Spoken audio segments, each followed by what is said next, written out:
Russia is burning.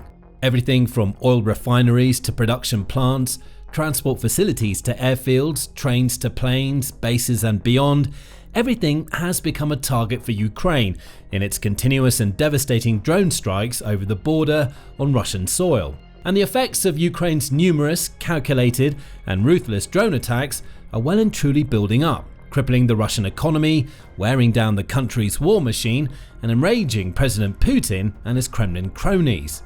Just this year, between January and May, Ukraine's drone strikes dealt more than $10 billion worth of damage to Russian targets. $10 billion just from drones. That's not including the billions more Russia loses in countless other ways along the front lines, as Ukraine brings down its drones and missiles, damages and destroys its tanks and armored vehicles, and wipes out wave after wave of its troops.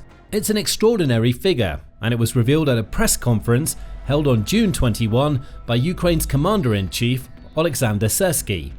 According to Syrsky, direct damages caused by Ukrainian drone attacks amount to approximately $1.3 billion. That figure refers to the actual destruction of Russian equipment and infrastructure, such as oil refining equipment, logistics, and transport facilities, as well as military hardware. Syrsky also estimates at least another $9.5 billion in indirect damage. This figure refers to the amount of money Russia has lost because of delays, disruptions, and general chaos caused by Ukraine's drones. This just shows how the total impact of drone strikes is often underestimated, as people tend to focus purely on how much damage was done and may overlook the long-term indirect effects. For example, if a drone strikes a train, as Ukraine has successfully done on several occasions, there are multiple damages to take into account. First, the damage to the train itself, plus whatever it was carrying at the time. But second, and perhaps more importantly, there'll be damage to the railway lines as well. It will then take Russia time, manpower and resources to clear away the debris and rubble and then rebuild the section of damaged track. In the meantime, that section of railway line cannot be used, which may mean that Russia can't send vital supplies to troops in key areas along the front lines, and that it has to spend yet more time and money figuring out alternative routes to transport food, ammo, troops and equipment where they need to be. The same logic applies when Ukrainian drones strike various other targets, such as bridges, which have to be rebuilt, or logistic hubs, which cause all sorts of disruption deep within Russia's war machine. And that's exactly what Ukraine is aiming for. It knows that its military is notably weaker than Russia's. It has fewer troops, with around 900,000 to Russia's 1.3 million, a significantly smaller military budget, with Russia continuously escalating its defense spending further and further as the war goes on, and smaller, weaker forces in many areas, whether they be in the air or on the ground. Russia can call on colossal amounts of armored vehicles, fighter jets, attack helicopters, tanks, artillery systems, and so on. It's a David versus Goliath fight, and Ukraine understands that. So, rather than attempting to attack Russia head-on or try a doomed-to-fail brute force approach, Ukraine's armed forces have to think intelligently and strategically, striking the kinds of targets that will weaken and slow down the Russian invaders. Syrsky himself admitted as much at the press conference, noting that Ukraine's many drone attacks in 2025 so far aimed at weakening Russia's military and economic potential. Each one is designed to not just damage but disrupt the Russian war effort, forcing Putin and his commanders to delay their plans, rewrite their strategies, and go back to the drawing board time and time again. What's more, since Ukraine doesn't have the same massive military budget as Russia, or the gigantic hordes of hardware and giant drone production facilities that Russia is building, it has to make its equipment count. It has to squeeze the most value out of every single strike. And, if the stats are anything to go by, it's doing a jaw-dropping job. At the conference, Syrsky revealed the astonishing fact that Ukraine's deep strike drone attacks are incredibly cost-effective. For every dollar spent on the operations, around $15 is done in damage to Russia. That's a 15-to-1 ratio in Ukraine's favor, and it's the kind of statistic that will absolutely enrage Putin, especially at a time when the Russian economy is in increasing turmoil. It even recently reached a point where two top Russian officials spoke out about the cost of the war and how it could soon lead to a stage of economic crisis. The country's economy minister, Maxim Reshetnikov, stated that the country's economy is well and truly on the verge of a transition to recession.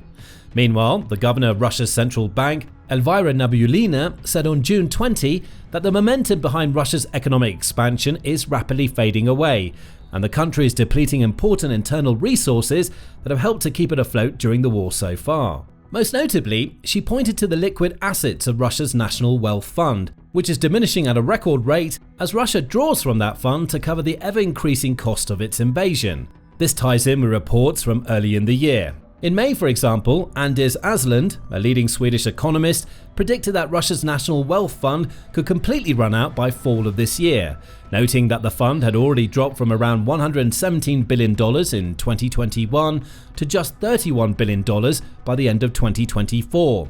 Aslund said, "The most critical shortage, however, is budget financing, as Russia's last liquid reserves are likely to run out in the fall of 2025. Budget cuts will then become necessary. In the meantime, the war economy might also require price controls and rationing, the old Soviet sins.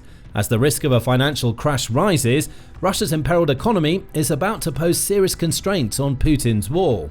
Many other economic experts from around the world have predicted stagnation, recession, crises, and crashes for the Russian economy. But this is one of the first times Russia's own officials have publicly warned the Kremlin about the costs of war. Vladimir Milov, a Russian opposition politician and former economic advisor to the government, believes that this is a sign of how bad the situation is, as even Russia's banking bosses and finance minister can no longer bury their heads in the sand and pretend that the economy is fine. These Russian officials realize their responsibility for the failure of this entire policy. They understand that they will have to face the consequences and cannot ignore reality. The moment had to come when they would openly talk about it, so they did. As expected, Putin quickly came out to gloss over the warnings. At the recent St. Petersburg International Economic Forum, he claimed yet again that Russia's economy is strong in spite of the costly war effort and countless sanctions imposed on Russia from other countries around the globe. He even claimed that Russia's economy was growing faster than the global average. But data doesn't lie, and the statistics paint a very different picture to the optimistic image Putin wants to portray. Military spending is through the roof. Moscow is facing rapid inflation, interest rates are reaching historic highs, and the National Wealth Fund is running out, 1 ruble at a time. As Milov explained, all of Russia's so-called economic miracle after the full-scale invasion and sanctions came down to a single factor. The government burned through its accumulated financial reserves to prop up the economy. There had to come a moment when these resources would become so scarce that everyone would start talking about it very seriously. Investments are not coming to Russia. Everything is developing only at the expense of budget funds, and budget funds are being reduced. Another expert on the matter, exiled Russian political scientist Ekaterina Shulman, explained how, as the Russian economy grows weaker and weaker, pressure will inevitably rise on Putin and the people may finally turn against him en masse. A sharp economic downturn, a sudden deterioration in living standards, seen in things like unpaid wages and pensions, shortages of essential goods, will be interpreted as a sign of weakness from those in power. She went on to add, "If things deteriorate so quickly that signs of dysfunction become visible, signs that the system is no longer coping, that becomes a dangerous signal for the regime's stability." All of this ties back to that incredible and impressive 15-to-1 drone strike cost effectiveness statistic. If Ukraine can keep that up, dealing so much costly damage to Russia with its repeated and well-planned strikes, it will all take a toll on the country's dwindling economy. And as Syrsky states, Ukraine has no plans of easing off on its drone attacks. "Of course, we will continue strikes on Russian territory under the Deep Strike campaign. We will scale up both the scope and depth, taking into account that we're not fighting against the civilian population, we're targeting and destroying strictly military objectives." It's interesting to look back over the course of the war and see how the state of play has changed over time, particularly regarding the use of drones by both sides. Drones weren't major parts of the conflict in its early stages. Russia instead preferred to lean on a more conventional mode of warfare, charging over the borders of Ukraine with tanks and armoured vehicles, digging trenches, fortifying positions, and gaining ground bit by bit through attrition. Ukraine, meanwhile, had little time to think about drones or counterattacks. Its forces were far too busy trying to dig in and defend the land they had. Over time, things changed. As the war progressed, Russia began to use drones with increasingly regularity. In 2022, some months had only dozens of drone strikes. But in 2023, the total number of attacks rose to 4,700, then almost tripled in 2024, with an estimated 13,800 drone strikes in total. In 2025, Russia has ramped up its attacks even further, with some months having over 2,000 drone strikes. Russia has become so reliant on drones that they now account for around 70% of all deaths and injuries in Ukraine. And Ukrainian soldiers and civilians have been made to fear the distinct buzzing, humming sound of drones overhead. They've also had to adapt, relying heavily on air defense systems, many of which have been supplied by allies around the world, like the German Iris-T SLM, to blast drones out of the sky.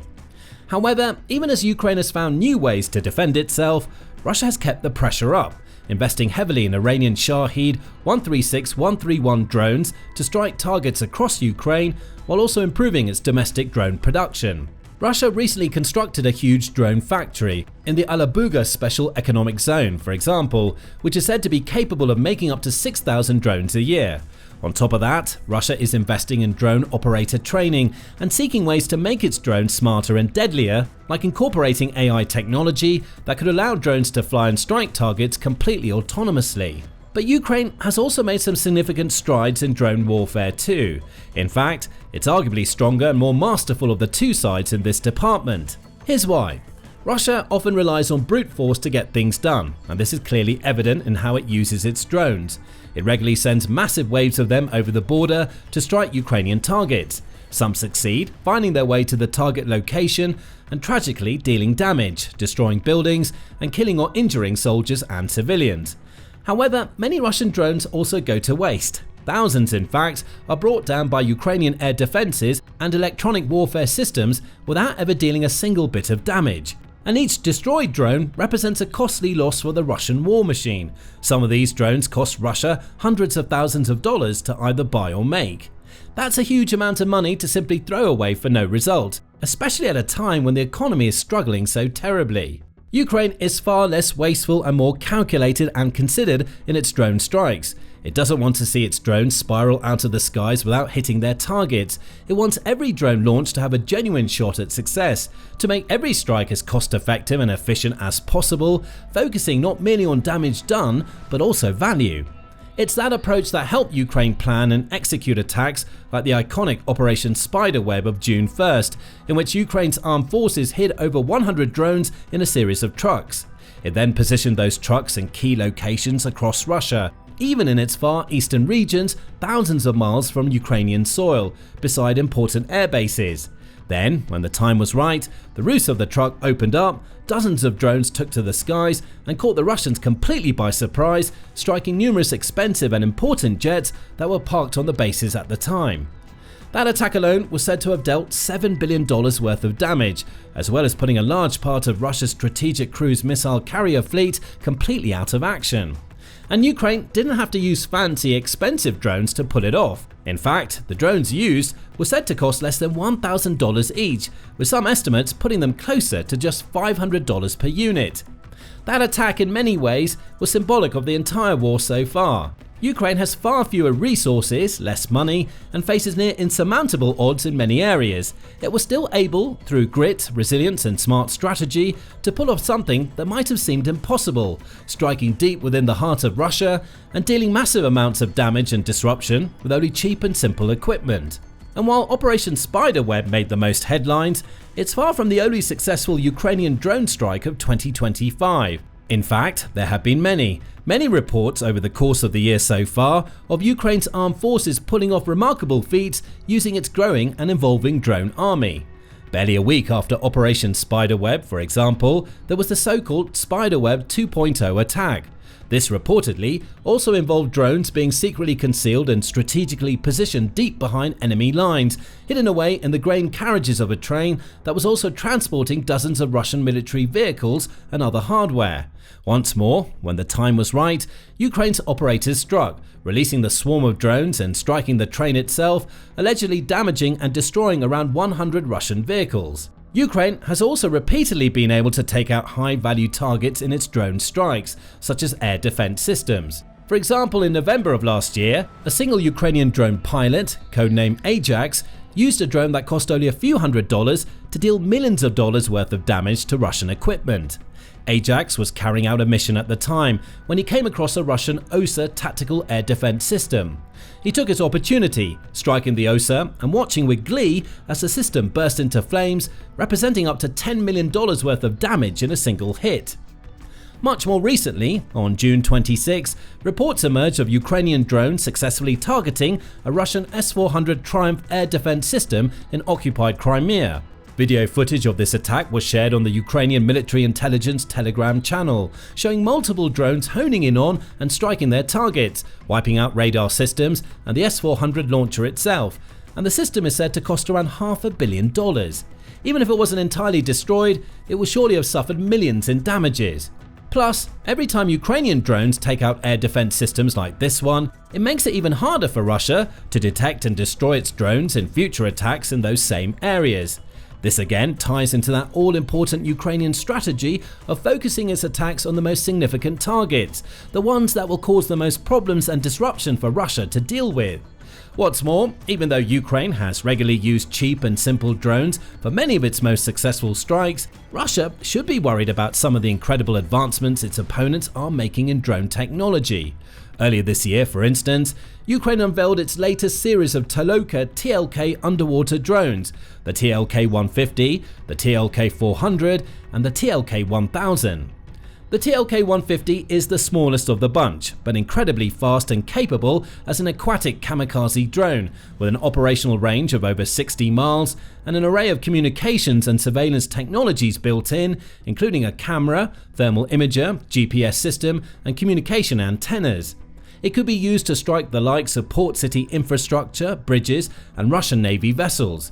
The TLK-400 and TLK-1000 are larger and more powerful, with the biggest of the bunch, the TLK-1000, able to carry a warhead in excess of about 11,000 pounds, which could deal untold damage to the likes of Russia's nuclear subs and fleets. So, as Ukraine's aerial drones devastate Russia on the ground, its underwater drones could soon wreak havoc in its seas and waterways too. Either way, it's clear that Ukrainian drone attacks have been a game-changing, tide-turning force in the war in 2025, obliterating countless valuable pieces of Russian hardware and infrastructure, leaving the Kremlin in chaos, smashing the Russian economy, and bringing the once mighty Russian war machine to its knees. And there's nothing Putin can do about it. Now, learn more about Ukraine's growing drone dominance in our recent video, detailing how drones are wiping Russian artillery off the map, one system at a time. Or check out our report from the recent NATO summit, in which world leaders vowed bigger and better support for Ukraine than ever before.